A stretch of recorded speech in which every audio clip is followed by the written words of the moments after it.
Good morning class. Today's topic is verification and valuation of various assets. खासकर हम इसमें जो वैल्यूएशन करेंगे वो किसका करेंगे, गुडविल का और जो आपके पास स्टॉक रहता है उसका। एसेट्स में जो ये मेन दो हैं इनका कैलकुलेशन प्रॉपर वे पे करना बहुत ज़रूरी होता है, क्योंकि इसके थ्रू ही हम जो लास्ट में स्टॉक की कंडीशन है और जो गुडविल की कंडीशन है या जो हम रिटर्न ऑफ अमाउंट कर रहे हैं उसका हम एक्चुअल कंडीशन क्या कर सकते हैं, दिखा सकते हैं, जिससे कि जो बैलेंस शीट की कंडीशन है वो हमको सही सही मिले और कहीं पे किसी तरह की कोई प्रॉब्लम ना हो। तो वेरिफिकेशन और वैल्यूएशन ऑफ एसेट्स में सबसे पहले हम किसके बारे में समझेंगे, गुडविल के बारे में और स्टॉक के बारे में। तो सबसे पहले हम समझते हैं गुडविल की कंडीशन के बारे में।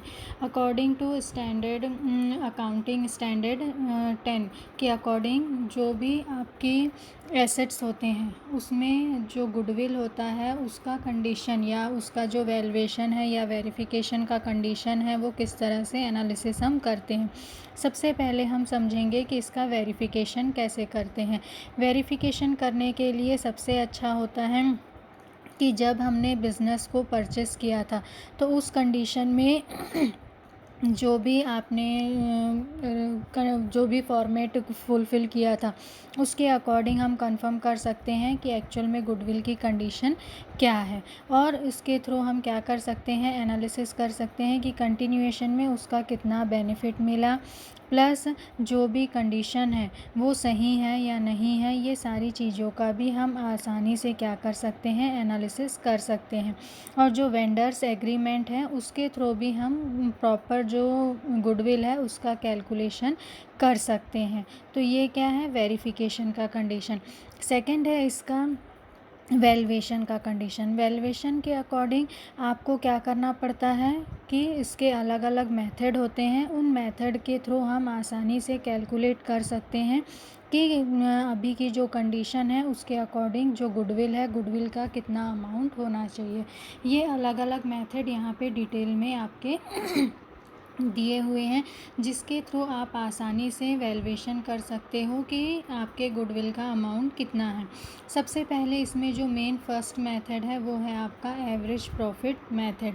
नाम से ही क्लियर है, इसमें क्या करते हैं, प्रॉफिट जितने भी ईयर का होता है उतने, खासकर इसमें मेनली हम कितने ईयर का लेते हैं, 5 ईयर का लेते हैं, और उसके अकॉर्डिंग कैलकुलेशन करते हैं, या फिर जितने भी ईयर का आपके पास अवेलेबल हो उसके अकॉर्डिंग उतने साल का प्रॉफिट लेते हैं और उसको डिवाइड करते हैं पर्टिकुलर उतने ही ईयर से। जैसे कि यहाँ पे एग्जांपल में आपका टोटल कितने ईयर का प्रॉफिट्स दिया हुआ है, 5 ईयर का प्रॉफिट दिया, तो ये 5 ईयर के प्रॉफिट को हम प्लस करेंगे और इसे डिवाइड करेंगे नंबर ऑफ़ ईयर से। नंबर ऑफ़ ईयर आपका कितना है, 5 है, तो आप 5 से इसको क्या करेंगे, डिवाइड करेंगे, तो आपको अमाउंट कितना मिला, 17,000।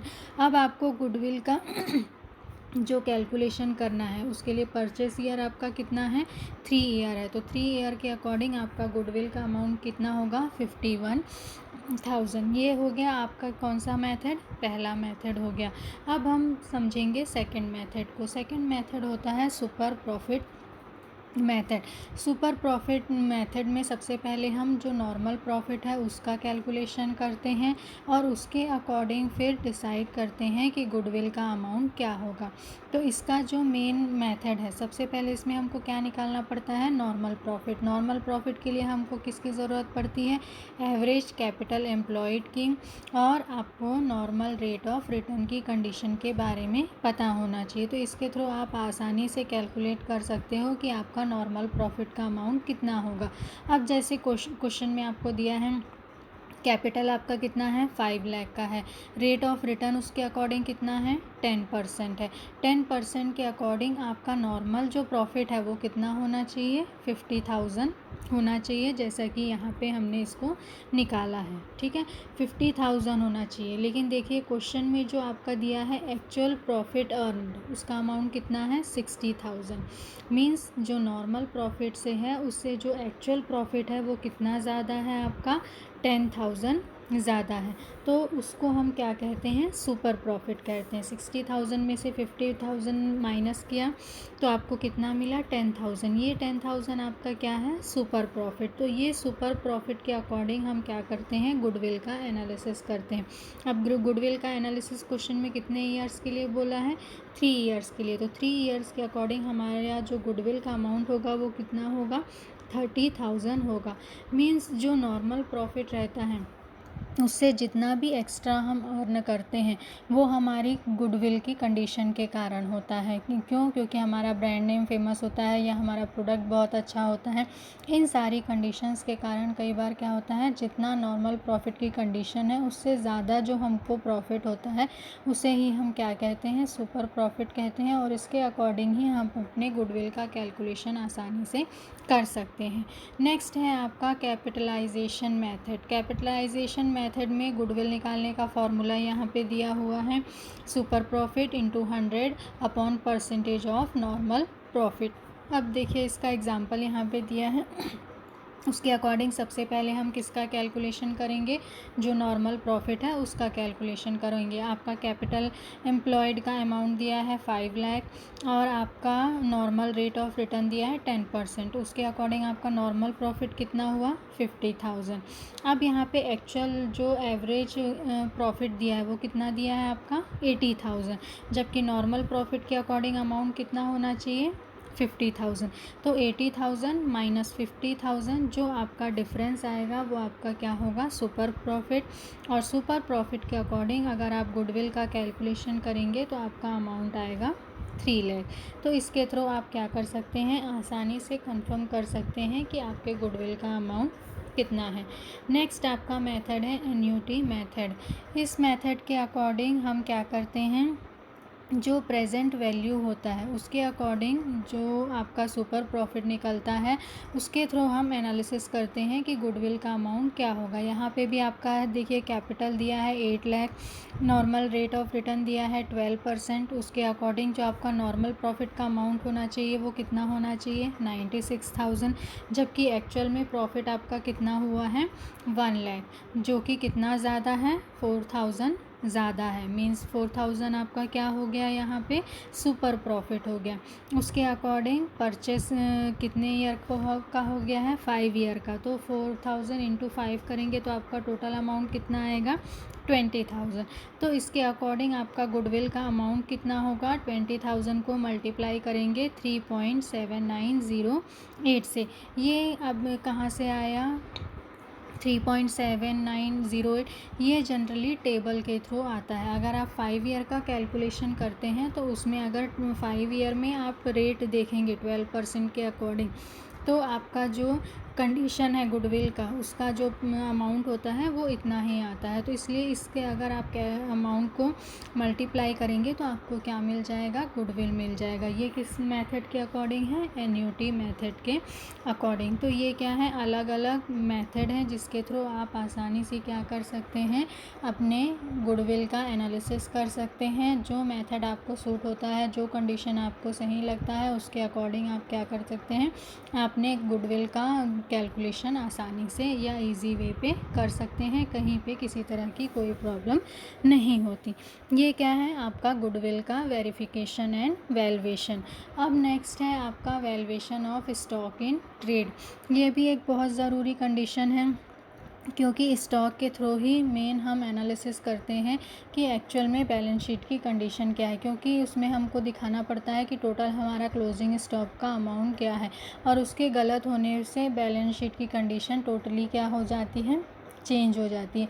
तो इसका वेरिफिकेशन सही तरीके से करना चाहिए, वैल्यूएशन भी सही तरीके से करना चाहिए, जिससे कि कहीं पे किसी तरह की कोई दिक्कत ना हो और जो भी रिज़ल्ट हम चाहते हैं अकॉर्डिंग टू हमको कंडीशन उसी कंडीशन में मिले, जिससे कि हम उसका ज़्यादा से ज़्यादा क्या कर सकें, सही तरीके से कैलकुलेशन कर सकें और कहीं पे किसी तरह की कोई प्रॉब्लम ना आए। तो अब इसमें क्या कंडीशन होती है, इसमें अलग अलग कंडीशन होती है। जिसके थ्रू हम क्या कर सकते हैं, जो भी कंडीशन है उसका एनालिसिस कर सकते हैं। इसमें मेन जो अलग अलग मेथड होता है उसमें से मेन होता है कॉस्ट प्राइस के बेस पे क्या करना, प्राइस को डिसाइड करना। किसका प्राइस डिसाइड करना, स्टॉक का जो प्राइस है उसको प्रॉपर वे पे डिसाइड करना। इसमें फर्स्ट स्टेप आपका आता है unit stock. Unit stock means जो भी आप परचेस करते हो स्टॉक, उस स्टॉक को आप क्या करते हो, टोटली अलग अलग रखते हो। मीन्स जो उसका आपका कैश मेमो है या फिर आपका इनवॉइस है उसके अकॉर्डिंग आप टोटली जो भी आपका प्रोडक्ट है सारे प्रोडक्ट को अलग अलग रखते हो और उसके अकॉर्डिंग कैलकुलेट करते हो कि प्रॉपर जो कंडीशन है वो सही तरीके से यानी जो उनका प्राइस है उसके अकॉर्डिंग उनको अलग अलग रखा जाता है। जैसे कि अगर पर्टिकुलर एक स्टॉक का रेट 300 है तो उन स्टॉक को एक साथ रखा जाएगा, जिनका रेट 400 है उनको एक साथ रखा जाएगा, जिनका रेट 350 है उनको एक साथ रखा जाएगा, जिससे कि इनका अलग अलग क्या किया जा सके, प्रॉपर कैलकुलेशन किया जा सके और कहीं पे किसी तरह की कोई दिक्कत ना हो। तो इसके थ्रू हम क्या कर सकते हैं, पहला मेथड है जिसके थ्रू हम क्या कर सकते हैं, आसानी से कैलकुलेशन कर सकते हैं। नेक्स्ट है आपका average cost method. Average cost method में हम क्या करते हैं, इसमें हम जो रेट है इसमें हम क्या करते हैं अलग अलग, क्योंकि जैसे अभी फर्स्ट मेथड मैंने बताया था तो फर्स्ट मेथड के अकॉर्डिंग कंडीशन क्या होती है कि टोटली जो आपको हर एक प्रोडक्ट को क्या करना पड़ता है, रेट वाइज अलग अलग बना के रखना पड़ता है, जो कि थोड़ा क्या होता है, मुश्किल काम होता है। तो इस कंडीशन में जो एवरेज कॉस्ट मेथड है वो थोड़ा इजी पड़ता है। इसमें हम क्या करते हैं, जितने भी अलग अलग रेट के स्टॉक रहते हैं सबको एक साथ क्या कर देते हैं, प्लस कर देते हैं। प्लस करने के बाद टोटल जितना भी यूनिट वो स्टॉक रहता है उससे पर्टिकुलर जो टोटल अमाउंट आता है उसको डिवाइड कर देते हैं। इस कंडीशन से क्या होता है कि टोटल आपका एवरेज एक अमाउंट आपको मिल जाता है, किसके अकॉर्डिंग, एवरेज कॉस्ट मेथड के अकॉर्डिंग। और इसके थ्रू आप आसानी से कैलकुलेशन कर सकते हो कि जो भी कंडीशन है वो आपके लिए सही है कि नहीं है। ठीक है, तो इसमें क्या रहता है, मेन जो फ़ायदा आपको या बेनिफिट मिलता है वो ये मिलता है कि आपको स्टॉक को अलग अलग रखने की ज़रूरत नहीं पड़ती है। जो भी स्टॉक रहता है सबको आप एक साथ रख सकते हो, लास्ट में सारे का अमाउंट एक साथ लेके एवरेज रेट निकालते हो और उसी को आप क्या करते हो, क्लोजिंग स्टॉक का रेट एज अ किस में प्रेजेंट करते हो, बैलेंस शीट में प्रेजेंट करते हो। नेक्स्ट है आपका first in and first out method, या फिर हम इसको क्या मेथड बोलते हैं, फीफो मेथड भी बोलते हैं। First in and first out, इसका मतलब क्या है कि जो स्टॉक पहले परचेस होके आया है उसी को ही पहले किस में भेजा जाएगा, मैन्युफैक्चरिंग प्रोसेस में भेजा जाएगा। ठीक है, और जो चीज़ें बाद में आई हैं उनको क्या किया जाएगा, बाद में किस में भेजा जाएगा, प्रोसेस के लिए भेजा जाएगा। इससे फ़ायदा क्या होता है, जो पहले रेट में जो प्रोडक्ट आया रहता है वो पूरा उसी टाइम निकल जाता है और जो बाद के रेट में आया रहता है वो बचा रहता है। तो रेट के कैलकुलेशन में बहुत ज़्यादा दिक्कत नहीं होती, क्योंकि रेट वाइज हम एक एक पहले जो प्रोडक्ट आया है उसको पहले निकालते जाते हैं और जो बाद में प्रोडक्ट आया है उसको अलग रखते जाते हैं। तो दोनों अलग अलग रहते हैं, मिलते भी नहीं हैं और उनका कैलकुलेशन करने में भी कहीं कोई दिक्कत नहीं होती एज अ क्लोजिंग स्टॉक। और आप आसानी से मेंशन कर सकते हैं इस मेथड के थ्रू कि प्रॉपर आपका क्लोजिंग स्टॉक का अमाउंट क्या है और उसके अकॉर्डिंग बैलेंस शीट में जो कंडीशन है वो सही है कि नहीं है। ये किसके अकॉर्डिंग, फीफो मेथड के अकॉर्डिंग। अब सेकंड है last in and first out method, इसको हम कहते हैं लीफो मेथड। लास्ट इन मतलब जो स्टॉक लास्ट में आया है उसको क्या करते हैं, फर्स्ट आउट करते हैं और जो पहले से रखा हुआ है उसको यूज़ नहीं करते, वो वैसे का वैसे ही रहता है। अगर उससे के यूज़ होने के पहले दूसरा स्टॉक आ जाता है तो उसको यूज़ करना शुरू कर देते हैं और फर्स्ट वाले प्रोडक्ट को एज इट इज़ वैसे ही रहने देते हैं, उसमें किसी तरह का कोई चेंज नहीं करते हैं। तो इस तरह की कंडीशन को हम क्या कहते हैं, last in and first out method, या फिर इसको हम क्या कहते हैं, लीफो मेथड। इसमें जस्ट जो कंडीशन होती है वो किसकी, फीफो के ऑपोजिट होती है। ठीक है, इसमें जो प्रोडक्ट लास्ट में आया है उसको हम क्या करते हैं, पहले यूज़ करते हैं। ये हो गया आपका अलग मेथड जिसके थ्रू आप क्या कर सकते हैं, क्लोजिंग स्टॉक के कंडीशन का आसानी से एनालिसिस कर सकते हैं और कंफर्म कर सकते हैं कि जो भी अमाउंट आपने मेंशन किया है वो टोटली सही है। नेक्स्ट है आपका adjusted selling price method. Adjusted selling price method में कंडीशन क्या होती है, इसके अकॉर्डिंग जो आपका मार्केट रेट होता है, ठीक है, उसमें से हम क्या करते हैं, जो प्रॉफिट है उसको हटा देते हैं और उसके बाद जो रेट बचता है उसके अकॉर्डिंग हम क्या करते हैं, कैलकुलेशन करते हैं किसका, स्टॉक का। तो इस तरह की कंडीशन को हम क्या बोलते हैं, adjusted selling price method. Next है आपका standard cost method. Standard cost method में हम क्या करते हैं, पहले से एक रेट डिसाइडेड रहता है अकॉर्डिंग टू कॉस्ट, और इसी कॉस्ट का जो डिसाइडेड प्राइस है या कॉस्ट प्राइस है उसके बेस पे हम क्या करते हैं, स्टॉक का वेरिफिकेशन या वैल्यूएशन करते हैं और उसी रेट को हम बैलेंस शीट में एज अ वैल्यू स्टॉक की प्रेजेंट करते हैं, क्लोजिंग स्टॉक की। नेक्स्ट है आपका मार्केट वैल्यू। अभी तक जो वैल्यूएशन हम कर रहे थे वो किसके बेसिस पे कर रहे थे, कॉस्ट के बेस पे कर रहे थे। वो किस पे डिपेंडेंट थी, कॉस्ट की वैल्यू पे डिपेंडेंट थी। अब नेक्स्ट हम जो फोकस कर रहे हैं वो किसके अकॉर्डिंग है, मार्केट वैल्यू में के अकॉर्डिंग। जो मेनली मार्केट वैल्यू होती है उसकी दो कंडीशन होती है, एक होता है रिप्लेसमेंट कॉस्ट और दूसरा होता है नेट रिलीजेबल वैल्यू। रिप्लेसमेंट कॉस्ट में हम क्या करते हैं, हम देखते हैं कि जो बैलेंस शीट में है उसमें क्या करते हैं, हम मार्केट वैल्यू को ही प्रेजेंट करते हैं और जो कॉस्ट के अकॉर्डिंग कंडीशन है उसको टोटली प्रेजेंट नहीं करते हैं। और इसमें जो मार्केट से रिलेटेड दूसरे खर्चे भी हैं उसको भी क्या करते हैं, इसमें जोड़ देते हैं। नेट रिलाइजेबल वैल्यू, इसमें हम क्या करते हैं, जो सेल से रिलेटेड खर्चे हैं उसको इसमें से हटा देते हैं और उसके बाद जो एक्चुअल में मार्केट का जो मेन खर्चा है सिर्फ उसके अकॉर्डिंग दिखाते हैं कि क्लोजिंग स्टॉक की वैल्यू क्या है। तो इन दो मेथड में से जो मेथड आपके लिए सूटेबल होता है आप उसके अकॉर्डिंग क्या कर सकते हैं, अपने मार्केट वैल्यू को चूज़ कर सकते हैं और उसके अकॉर्डिंग क्लोजिंग स्टॉक की कंडीशन को आप किस में दिखा सकते हैं, बैलेंस शीट में दिखा सकते हैं। तो ये क्या है आपका मार्केट वैल्यू। अब इसमें जो मेथड है मार्केट वैल्यू के कैलकुलेशन का, जनरली इसका दो मेथड है, एक है इंडिविजुअल मेथड और सेकंड है आपका ग्लोबल या आप कह सकते हैं ग्रुप मेथड। ठीक है, तो सबसे पहले यूनिट मेथड। यूनिट मेथड में हम क्या करते हैं, जो मार्केट प्राइस है और जो आपका कॉस्ट प्राइस है दोनों को हम मेंशन करते हैं और इन दोनों में से जो जिसका रेट कम होता है उसे हम क्या करते हैं, अपने बैलेंस शीट में प्रेजेंट करते हैं, जिसके थ्रू हम आसानी से कैलकुलेट कर सकते हैं कि जो टोटल कंडीशन है, मीन्स जो आपका टोटल कॉस्ट का वैल्यू है उसका अमाउंट और जो टोटल मार्केट का वैल्यू है उसके अकॉर्डिंग जो अमाउंट हमको कम लगता है उसके अकॉर्डिंग उस रेट को हम क्या करते हैं, अलग से प्रेजेंट करते जाते हैं और प्लस जो टोटल अमाउंट आता है उसके अकॉर्डिंग हम कंफर्म करते हैं कि टोटल जो अमाउंट की कंडीशन है वो क्या होगी।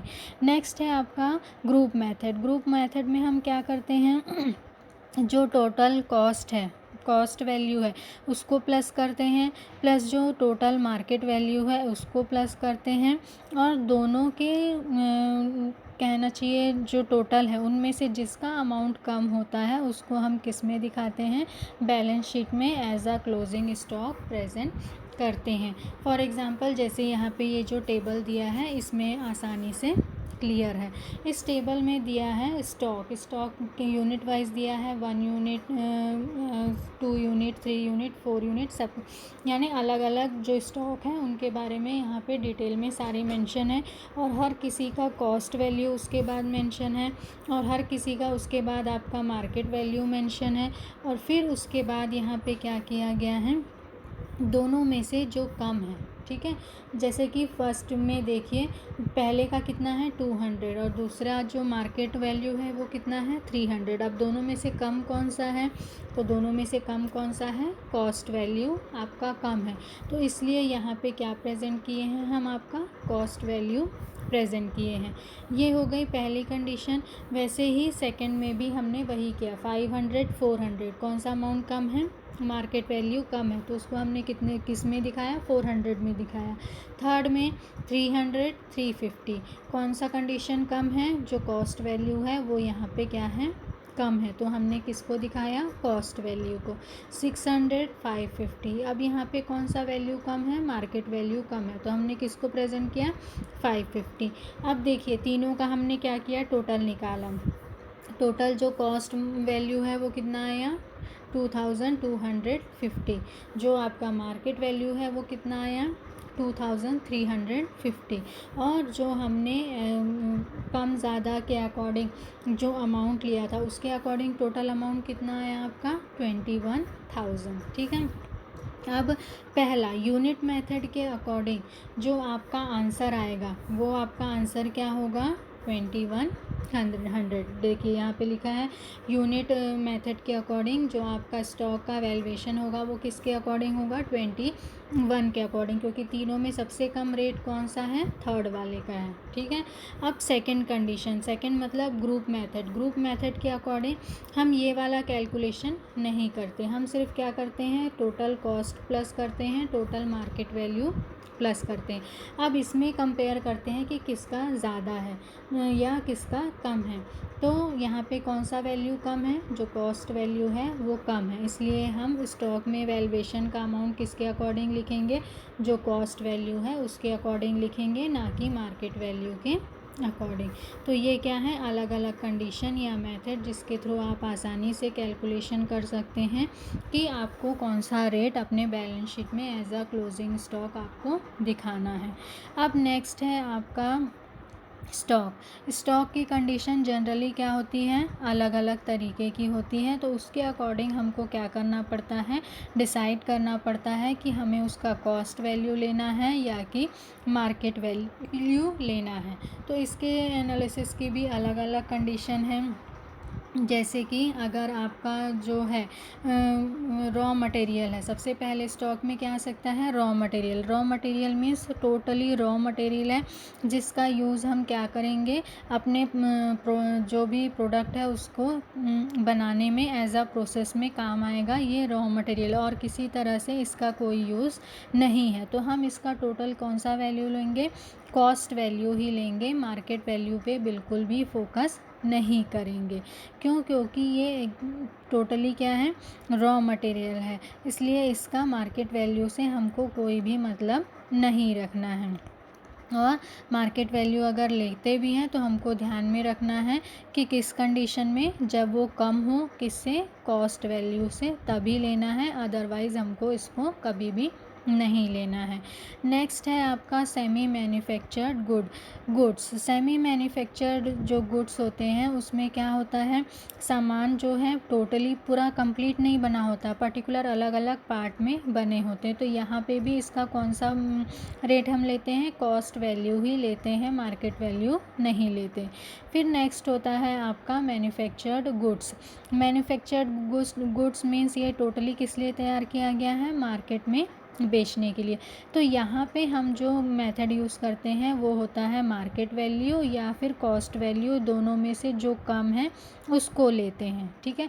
तो इसकी कंडीशन अलग अलग हो सकती है, एट कॉस्ट पे आप ले सकते हो, एट अंडर कॉस्ट पे ले सकते हो, एट मार्केट प्राइस पे ले सकते हो, एट बिलो मार्केट प्राइस पे ले सकते हो, और क्या कर सकते हो, अलग अलग तरीके की जो भी कंडीशन है उसके अकॉर्डिंग आप कैलकुलेशन करके जो रेट आपको कम लगता है उस रेट को आप क्या कर सकते हो, मैन्युफैक्चर्ड गुड्स के लिए डिसाइड कर सकते हो।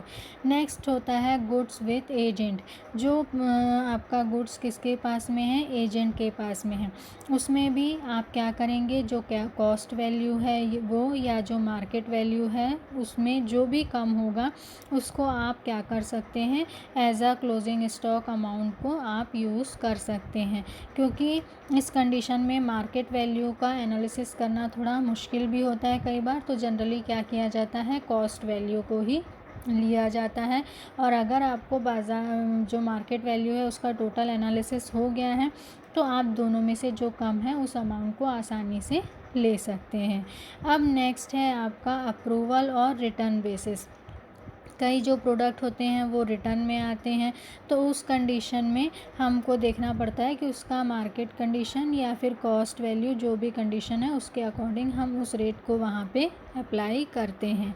फिर नेक्स्ट है valuation of some special commodity. Special commodity में क्या होता है, कुछ अलग तरह की चीज़ें, मीन्स कई बार कई चीज़ें क्या होती है, जितनी पुरानी होती जाती हैं उतने ही उसकी डिमांड क्या होती जाती है, इंक्रीज़ होती जाती है। फॉर एग्ज़ाम्पल जैसे चावल वगैरह हैं, तो इस कंडीशन में क्या होता है, इनको इतने टाइम तक के लिए सेफ़ रखने के लिए प्लस उसमें जो खर्चे होते हैं उसको इंक्लूड किया जाता है, प्लस उसका इंटरेस्ट रेट को इंक्लूड किया जाता है, सारी कंडीशंस को इंक्लूड किया जाता है, जिससे कि क्या हो, टोटल जो कंडीशन हो यानी अमाउंट है वो आपको सही तरीके से कैलकुलेट हो सके और पूरा का पूरा अमाउंट आप सही कैलकुलेशन एज अ प्रेजेंट कर सकें। तो उस कंडीशन में जो आपका अमाउंट होता है वो टोटली डिपेंड करता है किस पे, कॉस्ट पे, प्लस उसमें एक्स्ट्रा जो खर्च आते हैं उसको भी आप प्लस करते हो, प्लस जो इंटरेस्ट रेट है उसको भी आप क्या करते हो, प्लस करते हो। नेक्स्ट है valuation of product of plantation. Plantation के थ्रू मिलने वाली चीज़ें जैसे कि रबड़, चाय, गन्ना, इसका भी मेन जो वैल्यूएशन है उसका जो वैल्यूएशन का के लिए हम मेथड यूज़ करते हैं वो क्या करते हैं, जो न्यू ईयर रहता है उसके अकॉर्डिंग जो उनका सेल्स प्राइस होगा उस कंडीशन के अकॉर्डिंग हम क्या करते हैं, इनका वैल्यूएशन करते हैं और इसमें से जो सेल्स से रिलेटेड खर्चे हैं, एक्सपेंसेस हैं, उसको इसमें से क्या करते हैं, घटा देते हैं। नेक्स्ट है आपका वर्क इन प्रोग्रेस की कंडीशन का एनालिसिस करना। वर्क इन प्रोग्रेस की कंडीशन का एनालिसिस करने के लिए हमको कुछ बातों को ध्यान में रखना पड़ता है।